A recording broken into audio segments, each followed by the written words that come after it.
Hello friends, if you are new, welcome to my channel.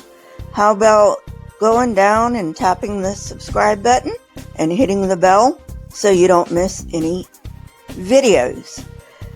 For my fans and subscribers, welcome back. I really do appreciate you.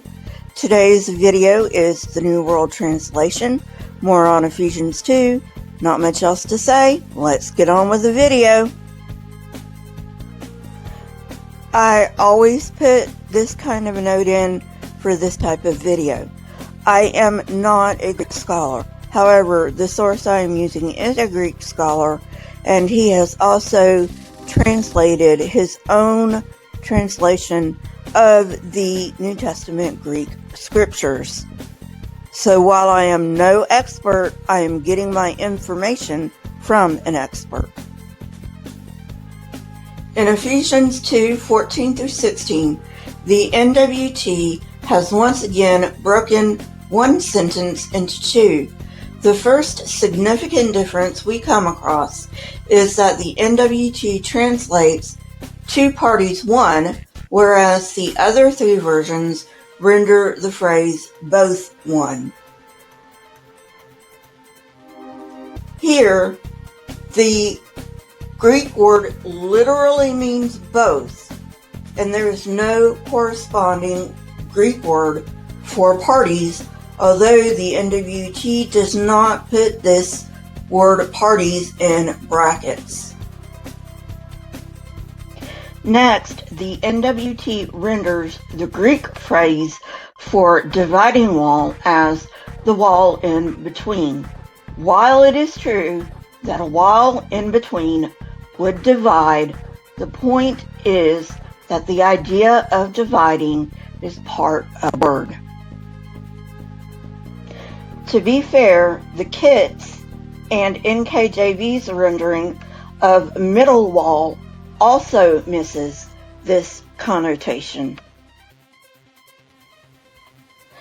The NWT finishes with, quote, that fenced them off, end quote. The literal translation of the Greek is, quote, of the fence, end quote, as seen in the Kit and the Alt. In Greek, then, the word fence is a noun, but the NWT changes it to a verb, which necessitates adding the words that and them, which are not bracketed. The NWT also likes to start new sentences, even if this is not the case in the original Greek, as it does in verse 15. Because of this change, in order to get a full sentence, it changes a participle, having abolished, into a verb, he abolished. The NWT also starts the sentence with by means of when the basic meaning is in. It's also worth noting that the NWT reverses the order of the first two phrases. Again, to be fair, this is sometimes warranted to make the text understandable in English. However, this is not one of those times. Also in the same verse, it adds the word consisting before and decrees, along with people after two, but does not bracket either one of them.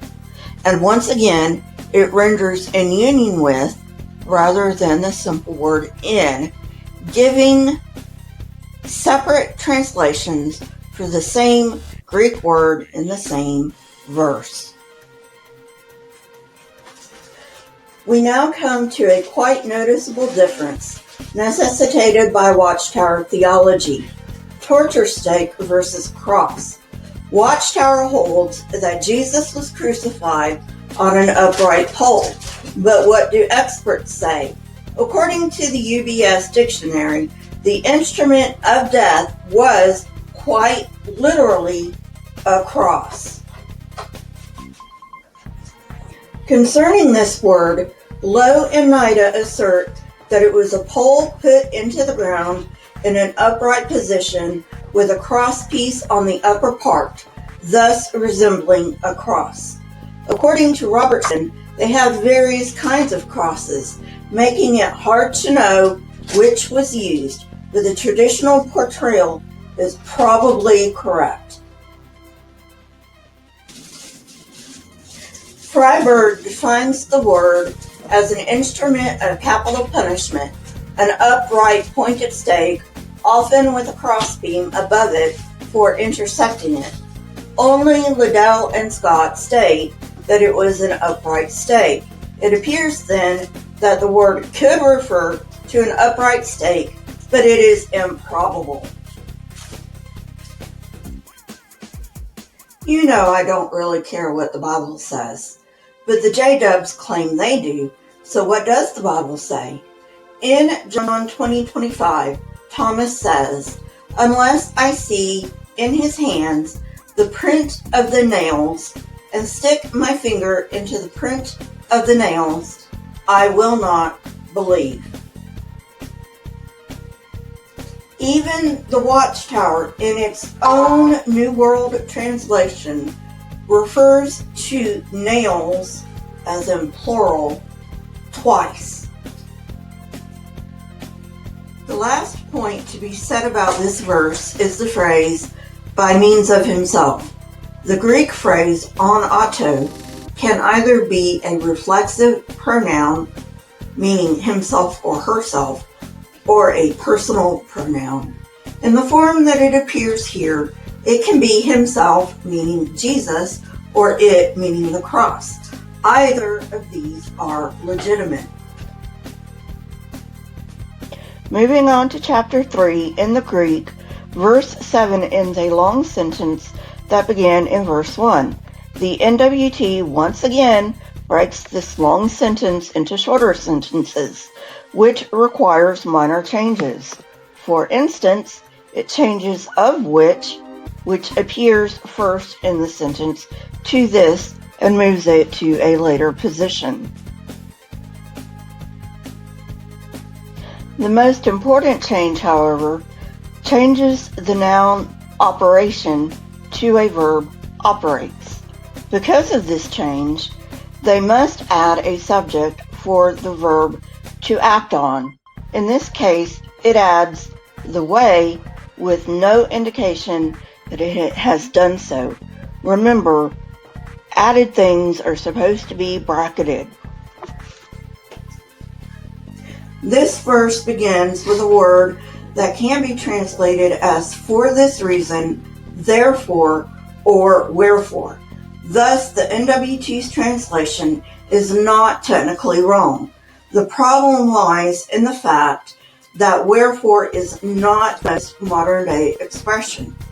The Kit's rendering is not only awkward, but also inaccurate. Finally, for this verse, the NWT translates the Greek phrase as "for these mean glory for you," rather than the more literal and readable, which is "your glory." Because the NWT has changed the phrasing, the addition of several words is required, but once again, the NWT does not bracket them. This verse is actually part of a sentence that begins in verse 14 and ends in verse 19. In Greek, it begins with an infinitive as indicated in the Kit, but this is rather awkward in English. So, to make the text more understandable, the other three versions add words. Even with the added words, the NWT's rendering is still awkward.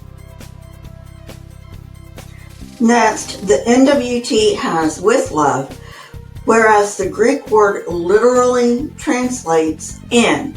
And since the literal translation fits the context, there is no reason for the NWT to deviate from this translation. Once again, Watchtower is trying to make Jehovah's Witnesses feel as different as possible, so the only place they fit in is within the group.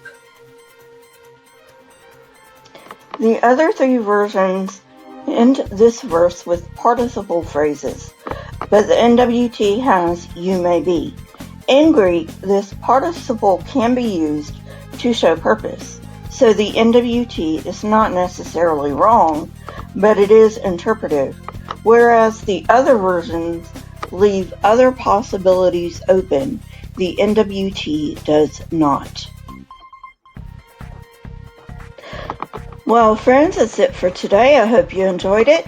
If you did, hit that like button, press the subscribe button, and if you want to know when I come out with new content, hit the bell next to the subscribe button. My Twitter, Discord, email, and PayPal links are in the description, along with the source that I used for this episode. If you wish to support this channel, you may do so on my PayPal link. Also, if you would, please leave comments in the comment section. Not only do I love hearing from you, but they trigger the YouTube algorithm. And I generally do not please comments, so in general, if you don't see your comment, it is YouTube that has taken it off. Keep learning and searching for truth. Here are a few videos from my library. If you have not watched them yet, go ahead and watch them and tell me what you think. Until next time, friends, goodbye.